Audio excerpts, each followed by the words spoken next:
We're going to get started on time. I just want to let folks know that our committee has a pretty major bill on the House floor this morning, a bill that passed out of committee 49-4 on nuclear waste. And I know that debate there has started. A number of us have been there already to speak, and our colleague John Shimkus is helping to manage that bill, so I'm not sure that he'll be back. But we're expecting votes about 10:45, so I'm going to try to be quick with the gavel, and we'll continue after that, but it'll be a series of votes. So good morning. Today we're continuing our Powering America series by taking a closer look at a very important but often underappreciated component of our power sector, the electric transmission system. Ever since visionaries such as Edison, Tesla, and Westinghouse argued the merits of using direct current versus alternating current, the manner and means by which electricity is delivered has been a complicated and, yes, controversial topic. We depend on our high-voltage network of wires and cables to transmit electricity long distances to power everything from our iPhones to our economy. A stable and uninterrupted supply of electricity is critical to ensure that the public's health and safety, as well as the quality of life that we have come to expect. However, in many parts of our country, our transmissions infrastructure, like our nation's roads and bridges, particularly if you're in Michigan, is aging, congested, and in need of repair or replacement. Joining us today is a distinguished panel of experts to help us better understand the challenges that the electric transmission sector is facing, as well as the opportunities that may be within reach. While much of this debate in the industry is currently focused on generator resilience and fuel security, we cannot ignore the vital role that the nation's electric transmission infrastructure plays in use consumer. And as such, I would argue that a resilient and reliable transmission grid is no less important. Transmission infrastructure, however, does not come cheap, and the planning and construction of new lines often takes years due to permitting and environmental reviews. Over the past couple of years, public utilities and independent transmission developers have committed over $20 billion annually to upgrade or replace our existing transmission infrastructure. And while that's good news, creating jobs, et cetera, sustained investment at similar levels will be critical to ensure that Americans have a modern electricity grid that can deliver reliable power at a reasonable cost. In addition, a predictable regulatory environment and consistent policies regarding how transmission projects are approved and paid for is essential to reduce financial risk and attract new capital. After we passed the Energy Policy Act of '05, FERC was directed to encourage investment in transmission infrastructure projects that reduce the cost of delivered power by reducing congestion on the grid. FERC responded by granting financial incentives to transmission proposals that met certain criteria, and in subsequent years, FERC began to issue a series of landmark rules to oversee and regulate the details of how transmission projects are planned, paid for, and ultimately developed. Order 1000 is the agency's most recent attempt to regulate regional and inter-regional transmission planning while also encouraging competition between transmission developers. However, as we heard from witnesses in our earlier Powering America hearings, while some regional transmission planning processes have become more effective, Order 1000 has all but failed to develop new lines between and among RTOs in other planning regions. Moreover, FERC's rule allowing merchant developers to now compete against traditional utilities to build transmission projects has been criticized as ineffective for a number of reasons. With the help of our witnesses, we'll explore these and other challenges associated with transmission planning, cost allocation, and competition. Finally, I hope that we can discuss how alternatives to transmission lines factor into the conversation. While high voltage wires form the backbone of our smart grid technologies, demand response, energy storage, distributed generation, and microgrids can also provide benefits similar to traditional transmission. Since these alternatives may improve reliability while reducing environmental impacts and cost to consumers, we should explore whether any legal or regulatory barriers stand in the way to prevent energy innovation from reaching its full potential. So we look forward to hearing from our witnesses. Yield the balance of my time to my good friend and colleague on the subcommittee, Mr. Long from Missouri. Thank you, Mr. Chairman. I just want to take a few seconds here to personally introduce one of the witnesses that's here today with us, a fellow that I've known since grade school and fraternity brothers in college and on through life, and that would be one Mr. John Twitty. John was the former CEO of City Utilities in Springfield in my home district, and he now serves as Executive Director of the Transmission Access Policy Study Group, TASP. Welcome, John, and I want to thank you for lending your expertise to this hearing. Welcome to D.C. Gentleman yields back. Recognized for an opening statement, my friend and colleague, the ranking member of the subcommittee, Mr. Rush from Chicago, Illinois. I want to thank you, Mr. Chairman, and I want to welcome the witnesses to the hearing today. Today we will be examining the state of electric transmission infrastructure. As you know, Mr. Chairman, there have been many developments in the nation's energy portfolio since FERC issued Order number 890 back in 2007 as a way to promote open access transmission services. This rule outlined a planning process for transmission providers consisting of 9 planning principles, including coordination, openness, transparency, information exchange, comparability, dispute resolution, regional coordination, economic planning studies, and cost allocations. In 2011, Mr. Chairman, FERC issued Order number 1000 as a way to further improve the planning process within and among geographic regions, and also to determine how transmission costs were distributed to customers.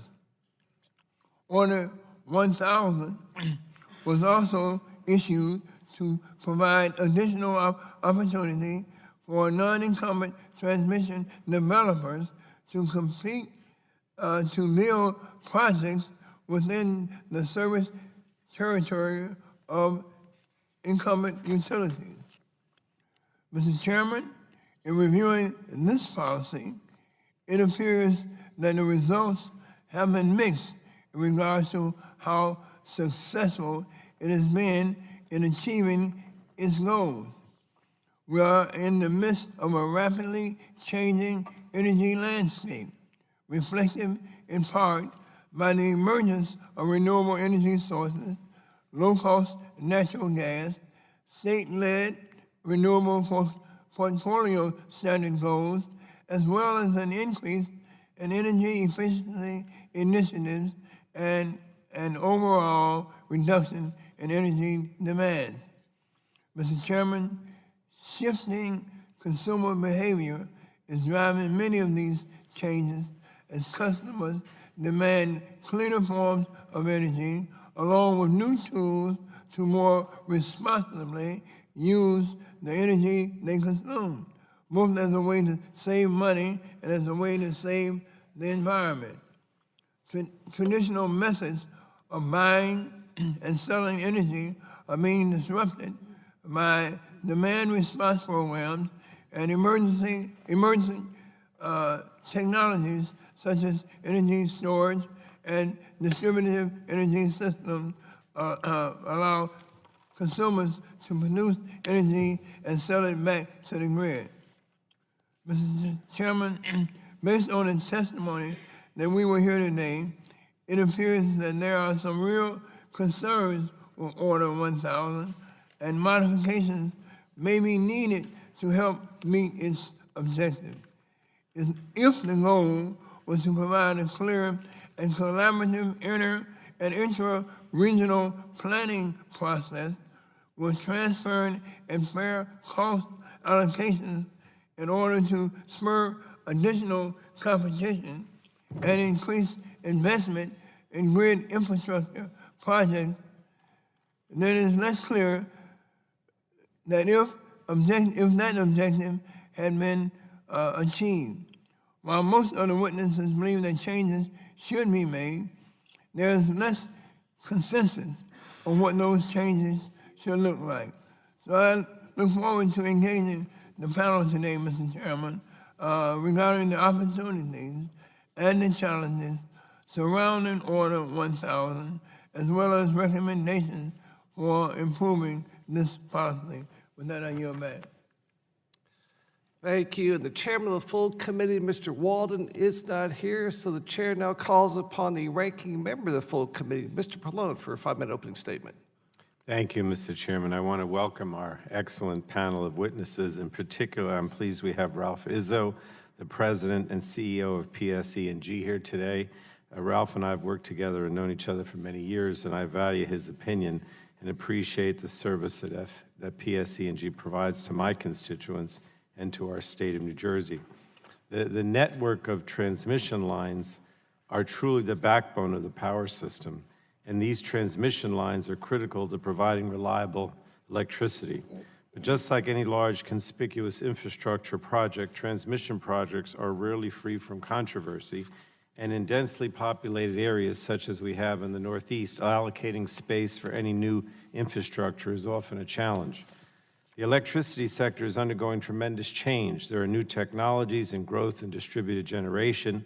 At the same time, demand for power has remained relatively flat. And there are new challenges of extreme weather and cybersecurity threats, along with increasing demand for the grid to be more flexible and responsive. And all these things require us to evaluate the policy tools that FERC is using to manage this evolution. We'll hear a variety of opinions today about the degree to which FERC's orders are helping or hindering investments in electric transmission. It's a challenge to get this balance right, so it's no surprise that stakeholders in this arena will have diverse opinions on how to improve these policies. If we look at the map of existing transmission lines across the country, it's hard for me to believe that we need a lot of new transmission. This is a very mature network. But since much of that network hasn't been in place for decades, it's also a good bet that it needs to be upgraded and modernized. This is something that companies must consider when they're pursuing a transmission project. And a project in my own district, the Monmouth County Reliability Project proposed by First Energy, is one example where there were no serious consideration given to non-transmission options that could make the area system more resilient and reliable. It was only through the diligent efforts of a group of my constituents called the Residents Against Giant Electric, or RAGE, that this expensive, unnecessary project is not moving forward. And RAGE provided expert analysis demonstrating that transmission alternatives could be accomplished or an upgrade to the grid at a far lower cost to ratepayers, and that these alternatives were never seriously considered. The administrative law judge who reviewed the case in Monmouth County agreed with that assessment. And this project in my home district illustrates that there remains a bias to building transmission rather than using new tools. It is in the financial interests of transmission companies to build, especially when there are clear rules that allow them to recoup those investments. Determining if new transmission is needed must involve all stakeholders and be evaluated without bias. If in fact new transmission lines are needed, and in some cases they will be, then the project should go forward. But where new technology can provide a cheaper solution that is less disruptive to other businesses, existing infrastructure, and communities, we should ensure that those options are used. So again, the rapidly changing environment we're in right now is both exciting and challenging. FERC's efforts to address transmission challenges have been admirable, but far from perfect. There have been and will continue to be missteps along the way that require adjustment and correction, perhaps even serious revision in some areas. And so I'm hoping, Mr. Chairman, that this series of hearings is providing all of us with an opportunity to better understand where the greatest challenges remain. And again, I want to thank all of our witnesses, including Ralph Izzo, for appearing today. Look forward to your testimony. I would yield the balance of my time to the gentleman from California, Mr. McNerney. Well, I thank the ranking member for yielding. And I, as a co-chair of the Grid Innovation Caucus, I'm pleased to be part of this hearing. I thank the witnesses for their testimony and look forward to working with them to create what the presidents of both parties have called 21st century electric grid.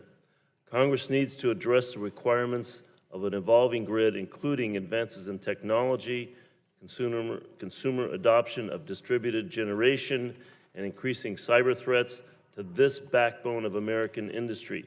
Just yesterday, two bills sponsored by Congressman Latta and myself focused on cybersecurity passed the full committee. This hearing is an important corollary to those efforts. What investments should we be making? What regulatory regime should we be reviewing within FERC or otherwise? And what more should we be doing to modernize our grid? I look forward to working with each of you to develop a practical, common sense proposals to creating an advanced transmission system, and I yield back. Thank you, and there are no more opening statements by members, so now it's the fun time. Our witnesses will have 5 minutes to give their brief presentation. I'll work this from from your right to your left, and make sure you hit the button. It comes on and speak into light. And we have a former Commissioner of FERC, Mr. Tony Clark, who's now a Senior Advisor at Wilkinson, Barker, and Nauer. You're up, Mr. Clark, for 5 minutes. Thank you, Mr. Chairman and members of the committee and Ranking Member Rush. My name is Tony Clark. I'm a Senior Advisor at the law firm of Wilkinson, Barker, and Nauer, which has offices here in D.C. and in Denver, Colorado. From 2012 to 2016, I had the honor of serving on the Federal Energy Regulatory Commission. Prior to that, I served 12 years as a commissioner and for part of the time as chairman of the North Dakota Public Service Commission. It's a particular honor to recognize my former colleague, Congressman Kramer, and a good friend of many years. My testimony today centers on a white paper that I recently authored entitled Order Number 1000 at the Crossroads. It reflects it offers my reflections on the order, the status of it, and where it might go from there. I've attached a copy of the paper as an appendix to my testimony. As way of background, Order 1000 was promulgated before I got on the commission, not long before I got on the commission, so I didn't participate in that, but I did participate in the many compliance filings that came forward in the wake of the order. The main thesis of my reflection is that however well-intentioned the order is, in practice it is falling short of the lofty goals that it set. I suggest that with the passage of a better part of a decade since its adoption, now's an appropriate time for FERC and for Congress through its oversight authority to engage in a meaningful assessment of the order. The paper concludes that one of the paradoxical results of the rule has been that the major transmission projects that many of us thought might come out of Order 1000 actually came out of a pre-Order 1000 world, and in the time span since Order 1000 was promulgated, there really haven't been a lot of tangible projects that have come through or empirical data to support the success of the order. The paper concludes that if FERC were to better tailor the rule, especially recognizing significant regional differences across the utility industry, it might have more efficacy. Put succinctly, we may today find ourselves in the position of having a rule that ensures significant compliance costs, but without a lot of demonstrable benefits coming out the other side. It's perhaps ironic that many of the most impactful transmission projects that I mentioned, such as in my home region, the MISO multi-value projects, arose from that pre-Order 1000 world that I talked about. I suggest that a reason for this is multifold. Some of it is that regions, particularly those that were served by vertically integrated utilities, were already doing a fair amount of planning within their regions prior to the order. For those regions, Order 1000 replaced that collaborative bottoms-up process with a federal top-down process where there's a fair amount of bureaucracy that's involved with it, and the name of the game is making sure that you're checking compliance checklists as opposed to actually bringing projects to fruition. Creating a federal mandate on top of what was already previously happening with many regions has added time, complexity, and we've seen in some regions a lot of litigation with respect to the transmission projects. The electricity landscape has changed dramatically in terms of the resources, technology, and state policies that drive transmission decisions, both since EPACT 05 and Order 890, which preceded Order Number 1000. And then finally, certain implementation decisions, such as how cost allocation is handled within regions, has altered transmission development models that were previously broadly accepted within a number of the region. In short, even amongst those who are broadly supportive of Order 1000, there seems to be a widespread sense that something is amiss with it in terms of the underwhelming results that have come out of it. In light of this, I would argue that it's appropriate for policymakers to consider Order 1000's future given its track record. My paper encourages industry conversations about ways that Order 1000 could be streamlined across the board. While regional planning conversations may result in some benefits, and I would add there may be some benefit, especially when talking about inter-regional projects where maybe not as much conversation had happened in the past, there may be ways to do it with, while repealing some of the more prescriptive aspects of the order. Briefly, moving beyond Order 1000, I would offer that I think there are a number of regulatory policy calls coming up that could have a significant impact on how transmission infrastructure will be developed. FERC has significant decisions ahead of it, dealing with issues like rates of return on transmission projects for jurisdictional rates, issues related to transmission incentives that FERC builds into its rate structure, and finally, one of the big elephants in the room on transmission development is, as it is with pipeline development, it's very difficult to get infrastructure projects cited and brought through the construction phase because of multiple levels of sometimes bureaucracy and red tape that can block some of those permitting decisions. With that, I conclude my testimony. Thank you. I look forward to any questions you might have. Right on time. Thank you, Commissioner Clark. Our next witness is Dr. Edward Craples. Perfect, He is the thank you. CEO of the Anbaric Development Partners. 5 minutes, Dr. Craples. Thank you, Mr. Chairman and distinguished members of the Energy Subcommittee. My name is Ed Craples, and I'm the founder and CEO of Anbaric, which is an independent transmission, microgrid, storage, and smart energy campus developer. We are funded by institutional investors, so we are not your typical utility. We like to think we build the electric businesses of the future, and the future is very different from the past, as other members have already indicated. We helped to spearhead 2 high-voltage direct current buried transmission lines between New Jersey and New York. The high-voltage direct current technology is common worldwide, but not widely used yet in the United States. As a person who's actually developed interregional transmission projects, I've taken the opportunity to write an article that is part of my prepared testimony that's just published in the Electricity Journal called Triple Jeopardy, and it reviews why, even though everyone agrees these kinds of interregional transmission links are useful and that more are needed, both existing and new interregional projects are being choked off by well-intentioned but unproductive regulations.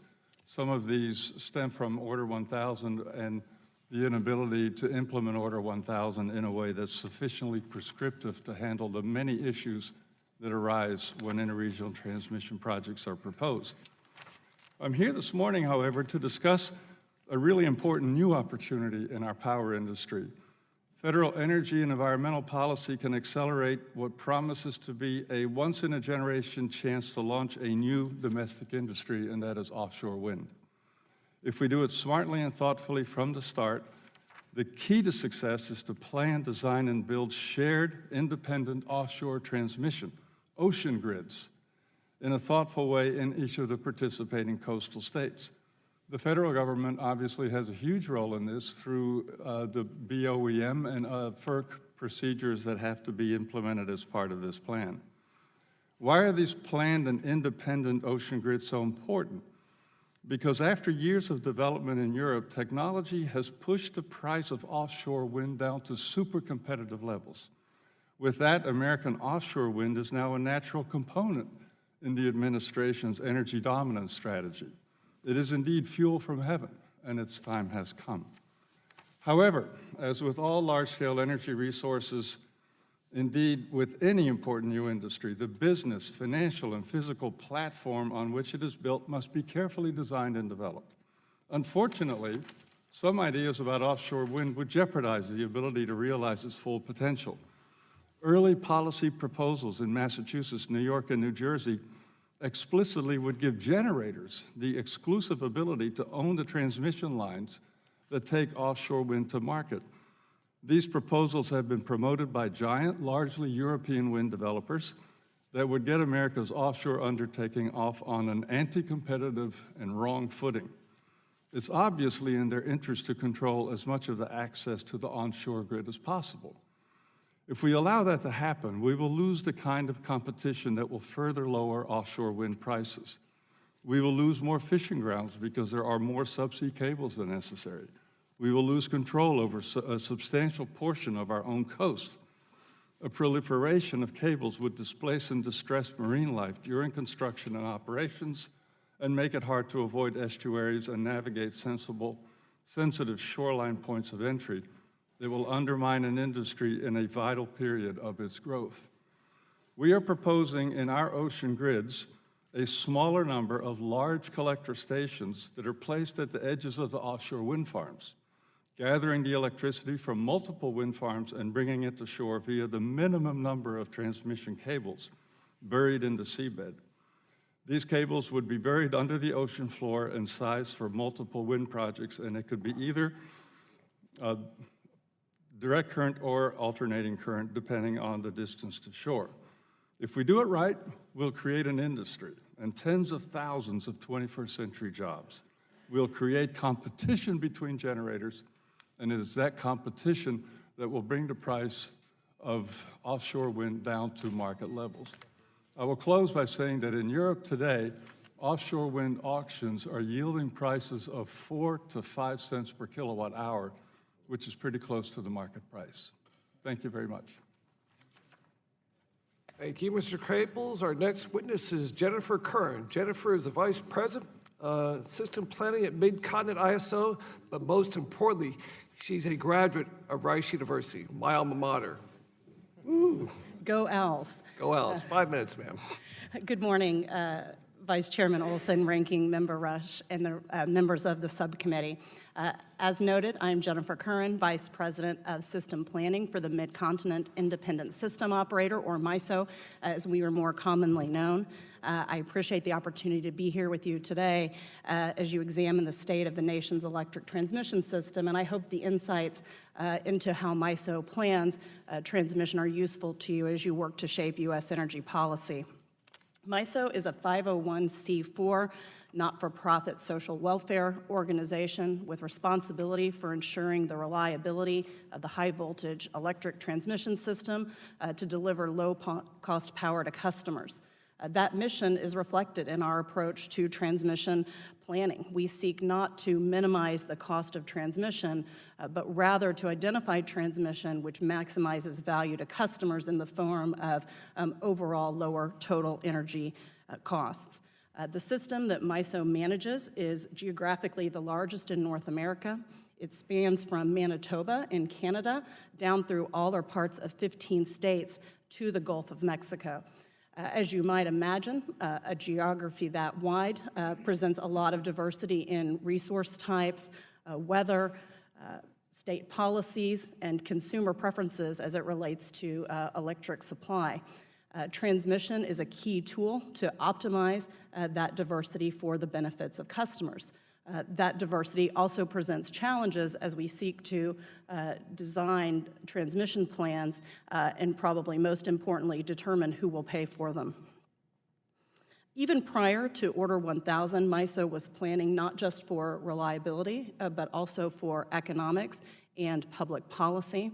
Of the $30 billion of transmission investment that has been enabled through the MISO planning process, approximately 20% of that is associated with a long-term regional planning effort to address the changing resource mix known as the multi-value projects.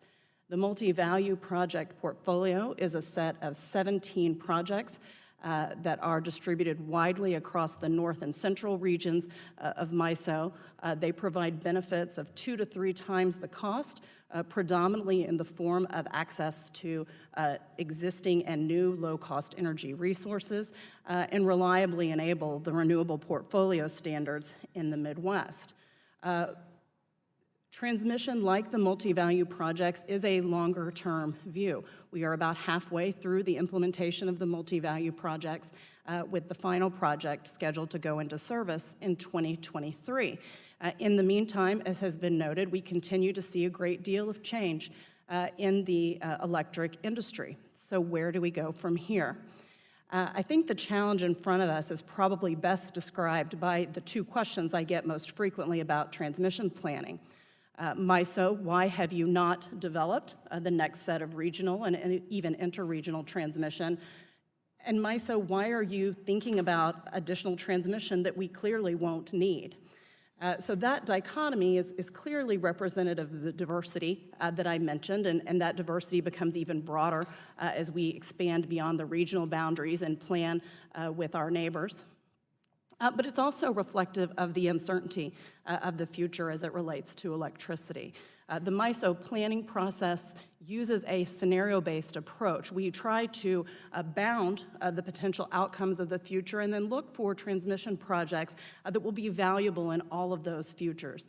If we can find transmission that is valuable across that wide range of objectives, then we can feel comfortable that the benefits will continue to accrue to customers and that we can continue to recommend that transmission.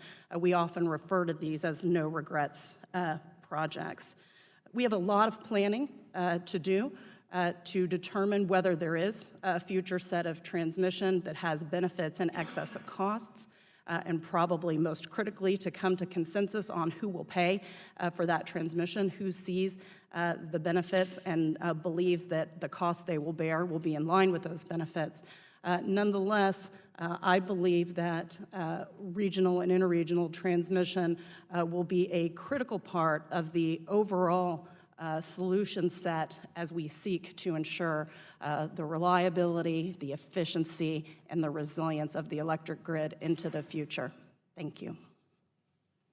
And thank you, Mrs. Kern. We'll talk about Beer Bike and Baker 13 offline. Our next witness is Dr. Ralph Izzo. He's the CEO of Public Services Enterprise Group. Dr. Izzo, you have 5 minutes. Good morning, Mr. Chairman, Ranking Member Rush, and members of the subcommittee, as well as full committee Ranking Member Pallone, who's had a long and exemplary career serving the people of my home state, New Jersey. I'm pleased to provide my point of view on the importance of continuing to strengthen and modernize electric infrastructure. Today, I will highlight one federal policy that stands as an impediment to that goal and should be repealed, that being FERC Order 1000. I'm here representing Public Service Enterprise Group and our subsidiary, PSE&G, a 114-year-old company that is New Jersey's largest electric and gas utility. PSE&G owns around 1,600 circuit miles of transmission operated by PJM Interconnection. Despite the fact that PSE&G has been named the Mid-Atlantic's most reliable electric utility for 16 years in a row, much of our electric infrastructure is old. While it has helped power the industrial Northeast for nearly a century, in recent years we have had to work to replace, upgrade, modernize, and sometimes move parts of the grid in order to ensure our system can withstand extreme weather events and other threats. For even as our customers are using less electricity, their reliance on it has never been greater. Of course, we don't have a blank check. Our investments must be prudent. Over the past 10 years, we've made improvements that have reduced unplanned transmission outages by over 80%. So the customer benefit is clear. Transmission investment has been helped by federal policies that have recognized the importance of transmission and the risk in building large projects. However, Order 1000 stands out as a policy that undermines these efforts. Enacted by FERC in 2011, Order 1000 was touted as landmark reform that would promote efficient and cost-efficient transmission planning and remove barriers to development.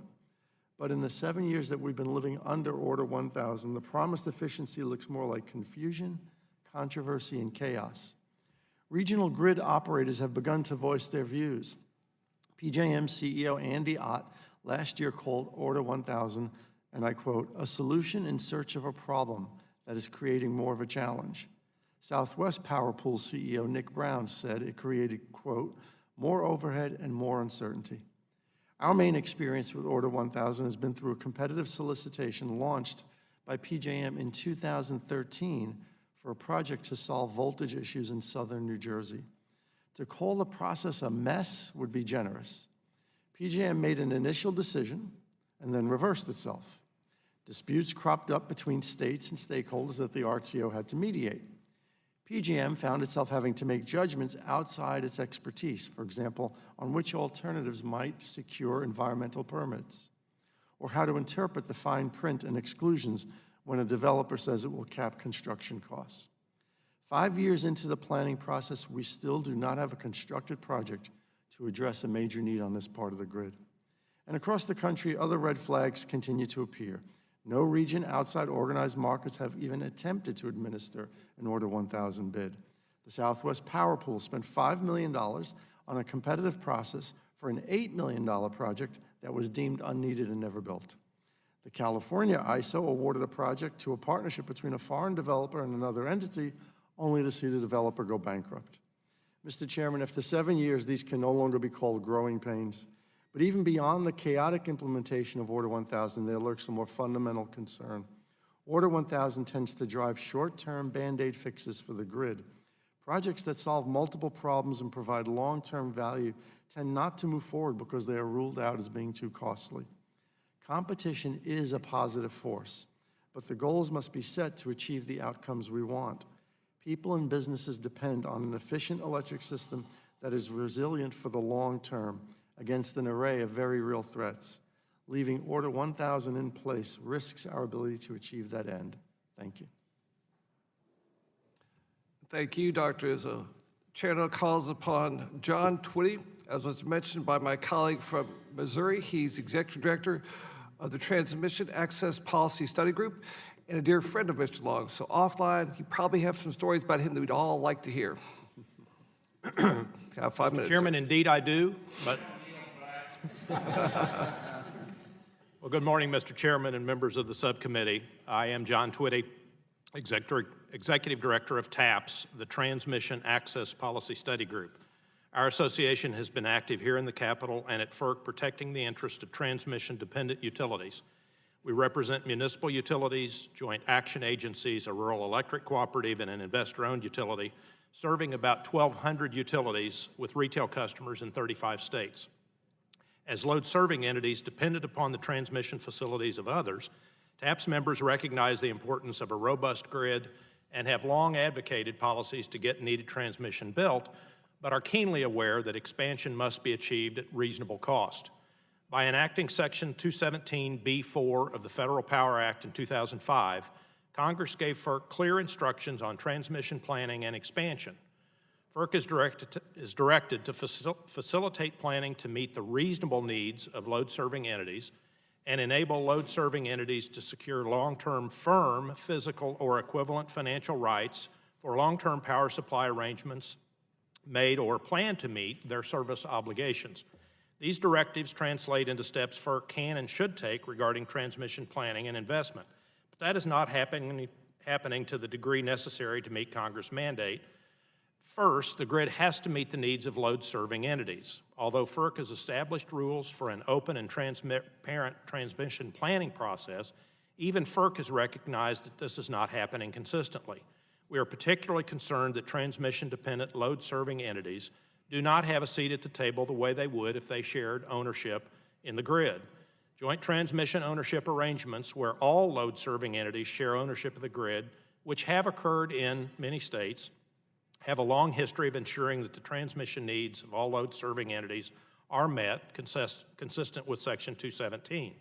They also facilitate the state siting process and spread investment risk and responsibility and provide an opportunity for small load-serving entities to offset their increasing transmission rates against transmission revenues, thus reducing costs to ultimate customers. Second, we need to be sure our investment in new transmission is appropriate, consistent with Section 217's focus on the reasonable needs of load-serving entities. TAPS members have experienced rapid increase in transmission cost. While a portion of the increase is no doubt justified, transmission has become an investment magnet. The potential for guaranteed incentive-elevated returns on equity on low-risk transmission assets may spur investment that is not necessary. While we support FERC's ground-up consideration of grid resilience, it should not become a blanket justification for excessive investment. Third, FERC has fallen short in fulfilling Section 217's directives regarding long-term transmission rights, particularly as to the capacity associated with long-term power supply arrangements on which load-serving entities rely for resource adequacy. This exposes load-serving entities to increased cost, especially if the RTO choices of large transmission owners have left them with loads and resources in multiple RTOs. It also makes new investments riskier. Fourth, above-cost incentives are not needed to attract investment. There is no shortage of entities seeking to invest in low-risk transmission asset at FERC's base equity return that is intended to reflect the cost of attracting capital. There is no need for incentive rates of return, much less to expand their availability beyond opportunities provided under current FERC policy. Those seeking transmission incentives should not be permitted to turn away load-serving entities in the footprint seeking to make their load ratio investment in the grid. Finally, the transmission planning process can also be a more effective vehicle for inclusive transmission investment. Non-incumbent transmission developers, especially those that accommodate participation by small load-serving entities, should have a fair opportunity to develop needed new transmission. Congress should encourage the Commission to reinvigorate the Order 1000 competitive transmission development process in a manner that will promote joint transmission ownership, as well as to use competitive discipline to curb rising transmission cost. At TAPS, we want to be part of the solution so long as the needs of our customers are met, and I look forward to this discussion. Thank you, Mr. Chairman. And thank you, Mr. Twitty. Our final witness is Mr. Rob Gramlich. That's right. Rob is the president of Grid Strategies, LLC. You have 5 minutes for an opening statement, sir. Thank you very much, Vice Chairman Olson, Ranking Member Rush, members of the subcommittee. I appreciate the opportunity to be here today to talk about the important issue of the state of transmission. There is no infrastructure more important than transmission, which is essential to the reliable and affordable electricity service we depend on for almost every modern commercial and individual activity. Since this subcommittee was involved in passing the Energy Policy Act of 2005, the industry has succeeded in building a lot of transmission. Transmission benefits have exceeded the cost by factors of 2 to 3.5 in the major investments in the central region you've heard about in MISO and the Southwest Power Pool. Transmission investment has enabled over $100 billion of generation investment in rural communities. Transmission investment is needed for both a distributed future and a large utility scale generation future, either one or both. We've learned a lot about what works. Regional planning and cost allocation in particular have worked well. We should build on that success. In my written testimony, I provide 9 ideas for expanding transmission and improving its performance. However, none of these ideas matter if there's no leadership at the Department of Energy or FERC. I think we are waiting for that leadership. I fear the agencies are too distracted by misguided proposals to provide life extensions to old power plants. We're all wasting our time comparing different dictionary definitions of reliability and resilience when we should be updating policies for transmission. If resilience is a code word for propping up uneconomic plants, that effort needs to sink on its own poor merits, as my former boss, FERC Chairman and Texas PUC Chairman Pat Wood said recently. Turning to transmission. To improve transmission, most of my recommendations are for FERC, but I have some for DOE and Congress as well. It doesn't matter if it's under the heading of Order 1000, 890, 2000, or an entirely new vision they could roll out called Order 2020. We need to update transmission policy to create the grid we know we'll need in the future. I recommend that FERC and Congress preserve and build upon the twin policies I mentioned of broad regional planning and beneficiary pays cost allocation. That's what worked in Texas, that's what worked in SPP, that's what worked in MISO. That's what Dr. Krapels described should be done in the Northeast. Number 1, FERC should align transmission owner incentives for advanced transmission technologies. I didn't say more incentives, not asking for a subsidy. I said align the incentives so that transmission owners have an incentive to deploy cost-effective technologies. Number 2, FERC should incorporate advanced transmission technologies into transmission planning. I don't like to call it non-wires alternatives. I think they are just other transmission options. They should all be considered, along with new lines and other assets. Number 3, FERC should fix interregional planning and cost allocation. Clearly, no improvements have been made since Order 1000's attempt to improve that. Number 4, Congress, the Department of Energy, and FERC should all improve federal backstop siting. I think it's important for the future grid that we need, and we should make sure it works and is used where appropriate. Number 5, FERC should require proactive planning that captures all of the values of transmission. Too often it gets compartmentalized and not all of the benefits are included. Number 6, the administration should improve federal coordination and transmission permitting on federal lands. Number 7, the Department of Energy should harness the authority and capabilities of power marketing administrations. They can be involved in transmission. They can utilize Section 1222 of Energy Policy Act of 2005 and help in other ways. Number 8, the administration should couple Department of Energy's planning and support for planning and corridor designation with Department of Interior's efforts to identify renewable energy zones and transmission corridors. Finally, Congress should consider public financing to right-size transmission. Too often, we underbuild for the resources that we know will be there when our children, their children, and their children's children will benefit from. Those resources are there. We know they'll be there. Even in Texas, where we built a lot of transmission, we've essentially used up that capacity. And looking back, we would have done better to build it the right size. I'll stop there and look forward to your questions. Thank you. Thank you, Mr. Gromlich. And for the panel, we're having votes called within the next 10 to 15 minutes, floor votes. So we'll have to basically go into recess. But until then, we'll try to get through as much member questions as possible. We have 5 minutes to ask questions. And being the chairman, I'm first. And y'all know that I'm a Texan. And y'all know that Texans love to brag about fellow Texans. We say they done something good. They say that in Haskell, Texas. Haskell's the home of our former governor, our current energy secretary, Rick Perry. He did something good with what these called competitive renewable energy zones.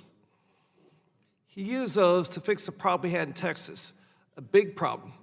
We have a lot of wind power, but we have the most power out west, rural Texas, where it's not needed. We need it in eastern Texas, central Texas, Houston, Dallas-Fort Worth, Austin, San Antonio. But that CREZ initiative is part of why, as Dr. Crapel said, Texas leads the nation in wind power. In fact, one day a couple years ago, almost half our energy was provided by wind. Offshore Corpus Christi, Texas, that wind whips almost 300 days a year. We're making progress on that. My question is for you, Mr. Gromlich. Can you talk about how the CREZ model worked and whether that's something we can do elsewhere? Sure, and you are absolutely right, Congressman. The Texas CREZ model, as well as the ERCOT market structure overall, is a model for the country. I think we'd be doing a lot better in all of the FERC jurisdictional areas if we essentially had the ERCOT market model throughout the Northeast and the rest of the RTO ISO areas, as well as its proactive transmission planning model that has accessed all of that wind and gas resources and other served gas resources and others out in that western Texas and the Panhandle. So essentially, it's a simple formula of identifying where the generation resources are and proactively building to those resources.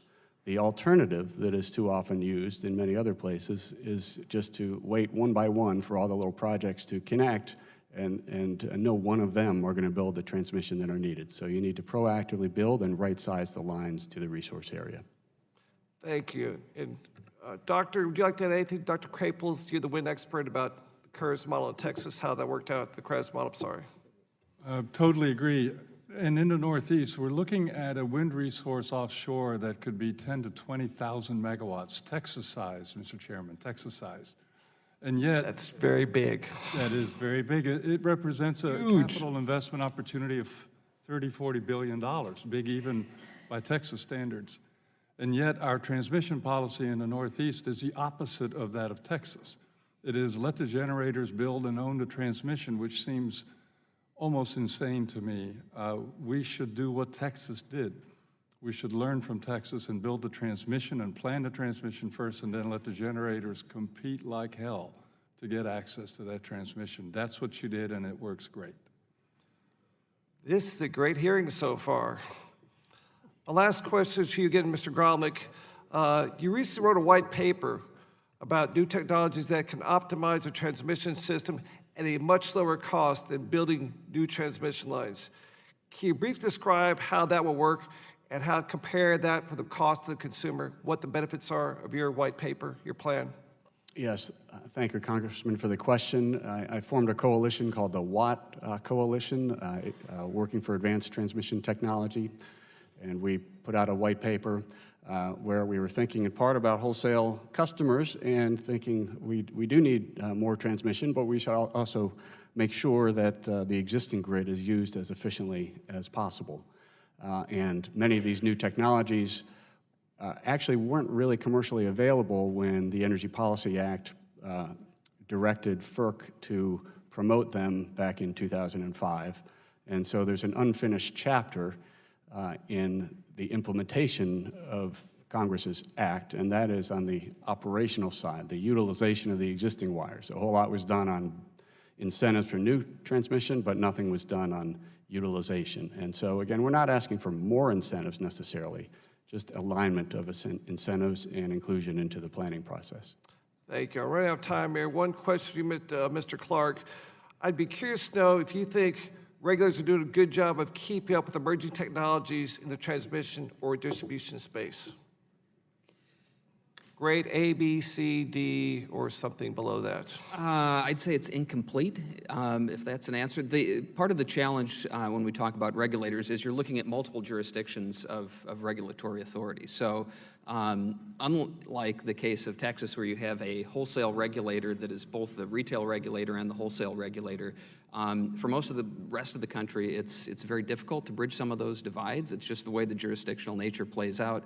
FERC has wholesale authority and interstate transmission authority, but many of those other decisions regarding resource adequacy, integrated resource planning, retail decisions are made at the state level. So it's tough to give an overall grade because of the natural jurisdictional divide that sometimes creates tension that Thank you. My time's expired. It's now time for Mr. Rush, ranking member of the subcommittee, to ask his 5 minutes of questions. You're up, sir. I want to thank you, Mr. Chairman.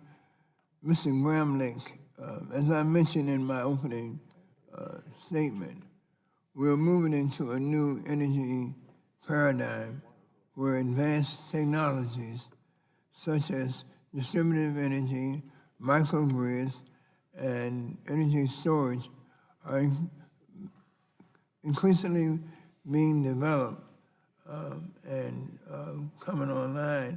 In your opinion, is Order 1000 as constructed the best way to increase the deployment of these types of low-cost, clean energy resources? Sure. Thank you for the question. We are indeed moving toward that future of a more distributed network with many small, sometimes retail or state jurisdictional resources. I think the planning processes need to incorporate that. I do not agree with those who say that means we're not going to need as much of the bulk power grid. In fact, the resources are still often variable and remote, and we need to move the power around geographically as well as over time, which storage can do. So we're going to need the big grid, so to speak, and we're also going to need much more coordination, which at the local level, which is really for state regulators to handle. I think reliability and efficiency can improve, however, if we bring those distributed resources into the wholesale markets. There are going to be a lot more resources available, and if there are any shortfalls, for example, if we give them access to the wholesale markets, we'll have a lot more reliability. Commissioner Clark, in your written testimony, you state that regions that are still served by vertically integrated utilities were already doing a fair amount of regional planning before Order 1000, and you maintain that Order 1000 actually replaced a collaborative bottoms-up approach to transmission planning with more bureaucracy and a compliance checklist that may not necessarily result in additional transmission developments. Briefly, what recommendations would you suggest that would help improve Order 1000 to better achieve the goals of better process planning, fair cost allocation, and increased competition, including for non-incumbent transmission developers. Thank you for the question, Ranking Member Rush. What I would do for those, especially those regions of the country which is still the majority of the states, where the states maintain vertically integrated utilities, I would argue that Order 1000 should be put on a pretty severe diet so that it's slimmed back in terms of trying to leverage those things that were working in the past. And you had indicated, or referenced my testimony where I talk a little bit about this. A lot of the compliance obligations with regard to things like competitive bidding and the processes that each of these regions have to go through that don't fit very well in regions of the country that are still vertically integrated. And the reason is because the utilities working with their state utility commissions had always done that sort of regional planning in the past, and MISO's MVP project, suite of projects, was referenced earlier as a good example of how that worked well. Those type of projects we're not seeing coming forward anymore because now the name of the game is, well, we have to comply with Order 1000, and so it really just becomes a compliance exercise as opposed to the more organic process that happened bottoms up. I think there are some different issues maybe in parts of the country that have restructured, where you might have some natural tension between generation and transition as it relates to the marketplace. Even there, I don't think Order 1000 is working perfectly as indicated by some of the examples that Dr. Izzo talked about. But at the very least in those vertically integrated regions of the country, I think it could be slimmed down from a compliance standpoint, maybe focus more on some of the good aspects of regional planning and collaboration, and maybe especially on interregional projects where there may not have been as much conversation going on before as there was after Order 1000. Thank you. Mr. Long, 5 minutes for questions, sir. It says LONG.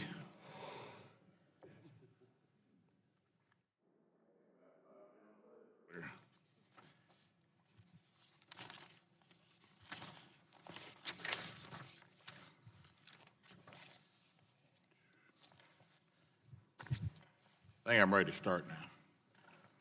Thank you, Mr. Chairman. I appreciate you yielding to me. And Mr. Twitty, FERC Order number 1000 that was just being discussed was an effort to introduce market concepts to transmission development, but the scope of transmission completion to date has been severely limited during implementation, forcing American businesses and households to overspend for transmission projects. Why is competition in this area so important? Well, I guess, Congressman, first, thank you for the question.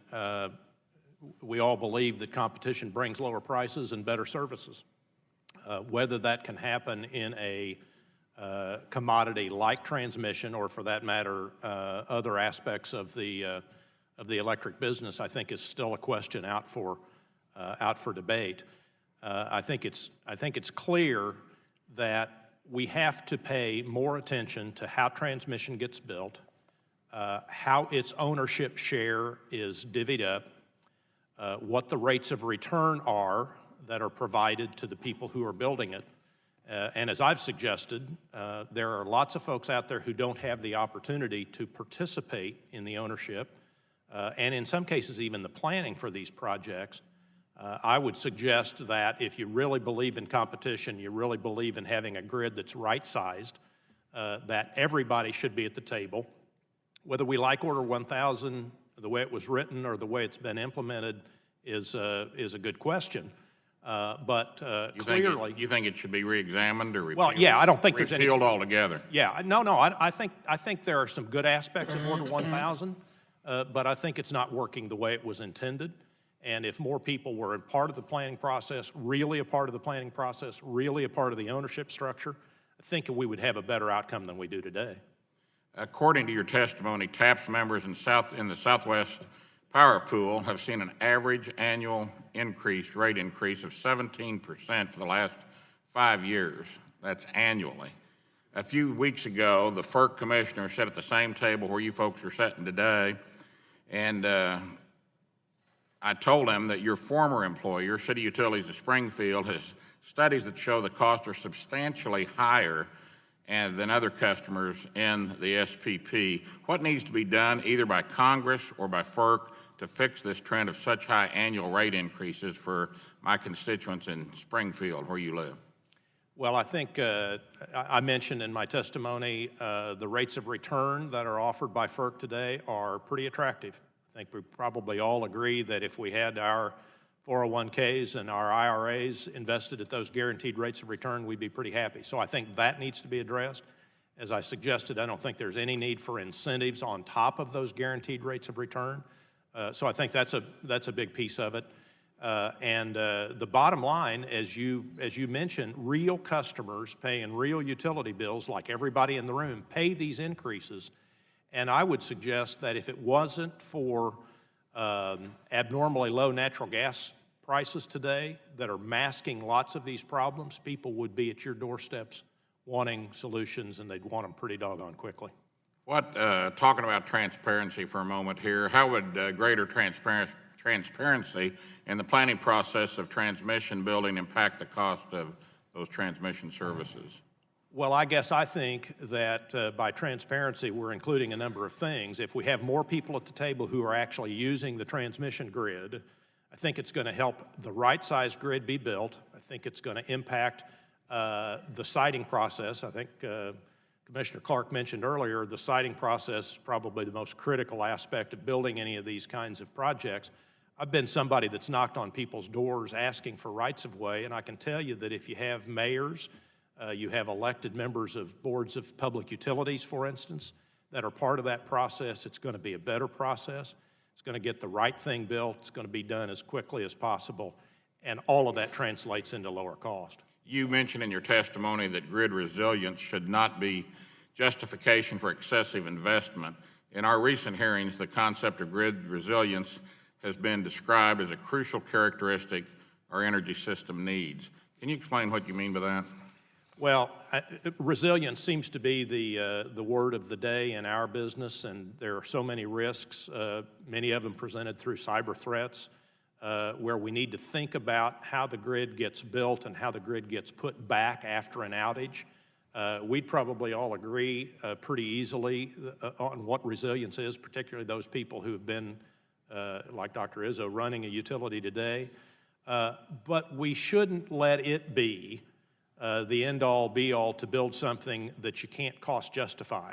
I used to say to our customers, look, we can guarantee your availability 100% of the time, but you couldn't afford the service. And then later the engineers would say, well, we probably really can't guarantee it 100% of the time. So it needs not to be an effort to gold plate the system in the name of it'll never go down. Okay, thank you. And it's good to see Chris here also today. So thank you all for being here. Thanks, I yield back. Thank you. Mr. McDermott, 5 minutes for questions, sir. I thank the chair on this. Mr. Kreppels, your ocean grid collector stations proposal for offshore wind is pretty interesting. What types of proposals have you seen outside of the New York, New Jersey area, including the West Coast, where we have deep water out there? Thank you, Congressman. I've seen and studied very carefully what the European countries have done. So both Germany, the Netherlands are the leaders in offshore wind deployment, and in both of those countries, the idea of an ocean grid that's separately owned has been part of the policy for some time, and it works very, very well.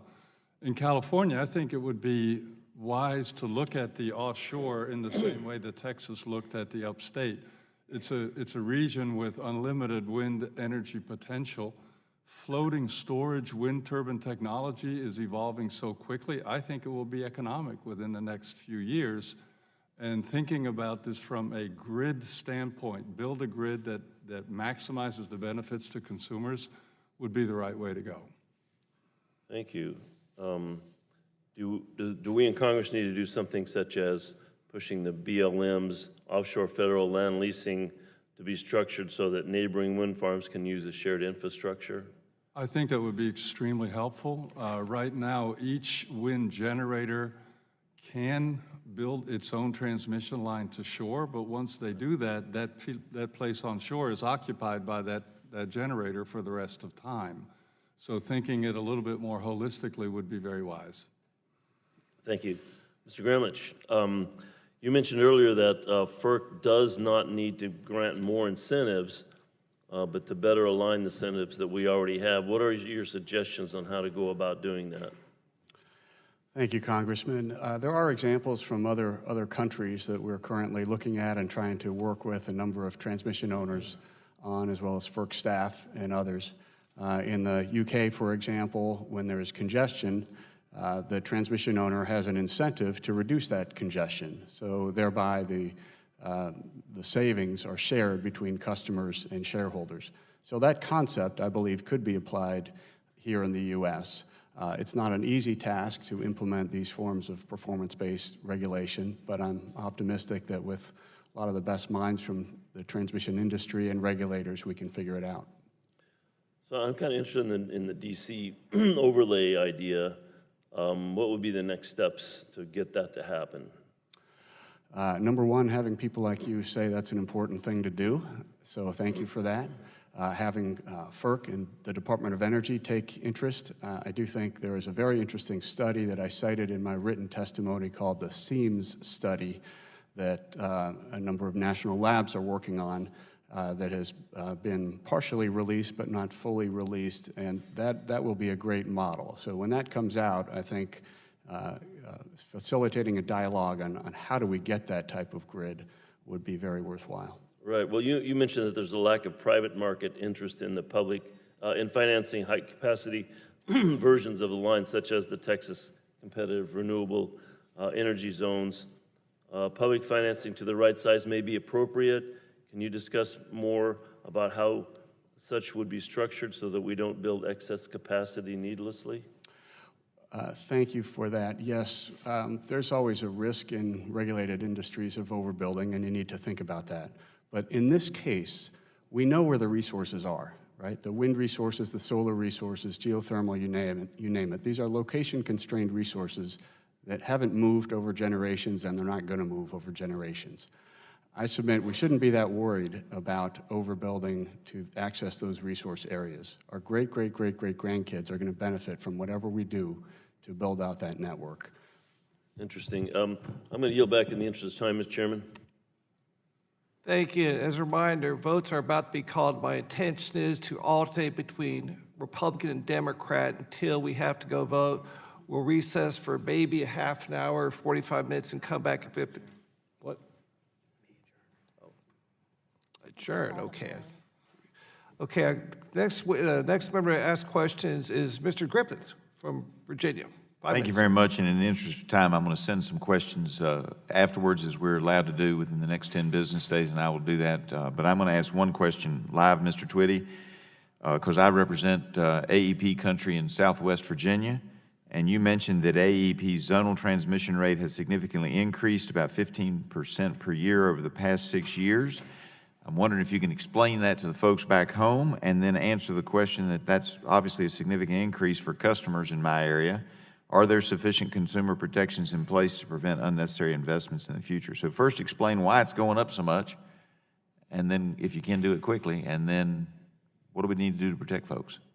Well, I would answer it, Congressman, by saying, as I did to Congressman Long, it's too rich an investment for the people who own and build new transmission. It's too rich. We need to reduce returns on equity. We need to make sure we're not providing incentives on transmission investment for a run-of-the-mill standard transmission line. That's certainly number one. Number two, as I've said, I think we need more people at the table from the very beginning. Owners of transmission need to let those of us who need the transmission to get their generation to load to be at that table and to own a load ratio share. These are the people who represent customers, real customers. And if they are at the table, I think they're going to do a lot of good work to make sure that there's no gold plating, there's not any overbuilding, that we build exactly what it is we need to get generation to load. It's a long process. It requires your influence on the FERC. It requires lots of people talking about these issues. It's easy to say, we want somebody at the table. If you're a transmission owner, you want to be a transmission owner and do exactly what you want. If there's other voices at that table, it gets a little bit messier. I I think you get a better product if that's what happens. Well, I appreciate that, and with that, Mr. Chairman, I'll yield back so somebody else can get a question in. Mr. Johnson, Mr. Long, Mr. Kramer, anybody want a question? You'll take the time. Mr. Johnson, you're recognized. Ms. Castor. I'm sorry, he wants to take time from Oh, gotcha, yeah. Good yielding idea. back. You're right, you yield to Mr. Johnson. Mr. Griffith, thank you. Thank you, Mr. Chairman. I'll make these quick. Mr. Clark, you know, one of the primary objectives of Order 1000 was to promote inter-regional transmission development, but there is broad consensus that Order 1000 failed to achieve that goal. So in your opinion, how could this objective be achieved? Sure. I think part of it is, Congressman, and thank you for the question, part of it is, as I said, attempting to focus in on what you're actually trying to accomplish in the rule. The rule itself is expansive. It ran several hundred pages long. The compliance filings are probably thousands of pages on top of that. And I think part of the reason that you get that result is the order tried to do a lot of things all at once. It was partly competition policy. It was partly an investment policy. It was partly a regional planning policy. It was partly a cost allocation policy. Some of it dealt with intra-regional things, some of it inter-regional things. And when you push that much out in a rule and expect the regions to do something with it, you end up with, in my opinion, just a lot of bureaucracy and checking compliance boxes. That's why I say I think putting the order on a diet and trying to focus in on what you're really looking at doing would be the most helpful thing. Some of it may be reinforcing some of the planning conversations that happen, but without the more prescriptive elements of it. And I think part of it might be focusing more on the issue of inter-regional projects as opposed to spending a lot of time within these regions having to vet through and try to manage the type of intra-regional projects that were happening organically prior to the order itself. Okay. What would be the advantages of greater inter-regional transmission?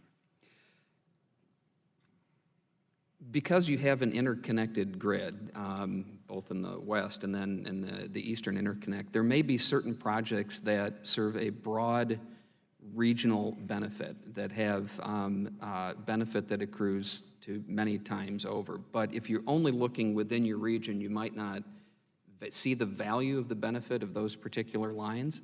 Some of them could be reliability lines, some could be market efficiency lines, but some sort of process to have a yardstick to compare the inter-regional type of projects might be valuable, and that may not have been captured in earlier FERC orders such as 890. All right, thank you. I yield back.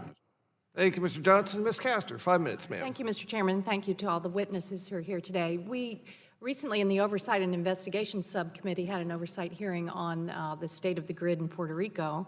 I want to thank the committee for continuing to focus on our neighbors in Puerto Rico. Unfortunately, right after the Army Corps of Engineers and DOE testified that they thought they had things on track, they had a major outage again.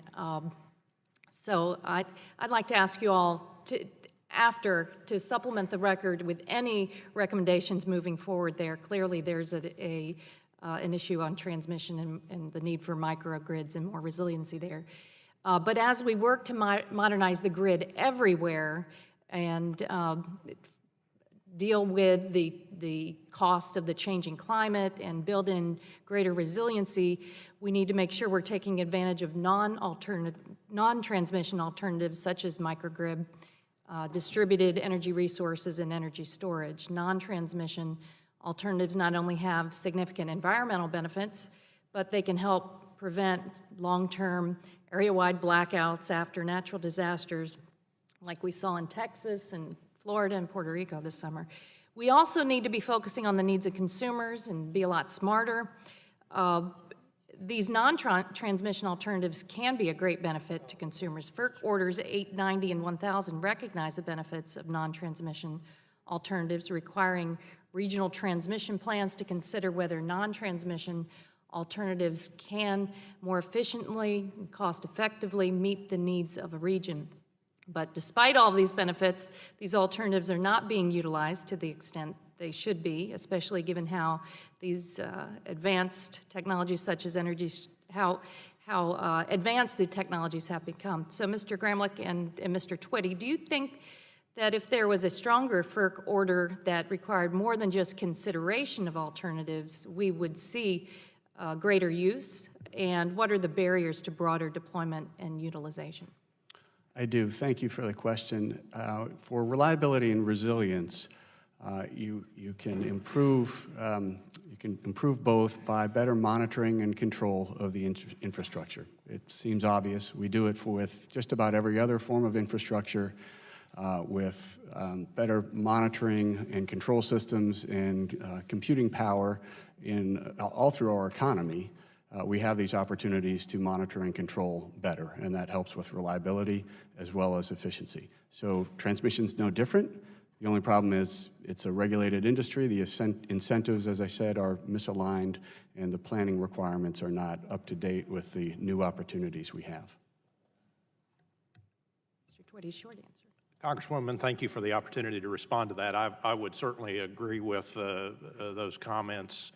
And I would suggest, as somebody who used to have responsibility for keeping lights on, at the end of the day, that's the most important thing that all of us are after. And technology is a wonderful thing. It marches along, and yet implementing it in the real world, getting the right kind of investment at the right time is always going to be critical, and making sure it works as it relates to the total grid. It's one of the challenges today of intermittent resources. Wind and solar are wonderful, and we're all trying to figure out ways to harness them properly. But when the wind doesn't blow or the sun doesn't shine, it's a real challenge. So you have to have a system designed that can take this intermittent resource and, in the case of microgrids, sort of turn over control of a part of your grid to others. And for people, again, like Dr. Izzo, who have responsibility for keeping lights on today, that's a pretty nervous thing, because if it doesn't work properly, if the technology isn't fully baked, lights go out. Highlights the importance of planning and investment. Thank Exactly. you so much. Thank you. And seeing there are no further members wishing to ask questions, I'd like to thank all our witnesses again for being here today. Thank you, thank you, thank you. Much obliged. Before we conclude, I'd lastly ask unanimous consent to submit the following documents for the record: a letter from Grid Alliance and a letter from Wires. Without objection, so ordered. In pursuant to committee rules, I remind members that they have 10 business days to submit additional questions for the record. And I ask that the witnesses respond within 10 business days upon receipt of the questions. Without objection, this subcommittee is adjourned.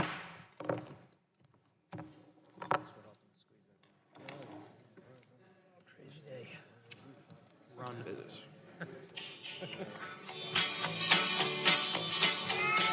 Stars at night are big and bright, deep in the heart of Texas. Hey, how'd that get on there? It's wide and high. Thanks, sir. Oh, thank you, guys. Thanks, Sean. Managed to squeeze it in on.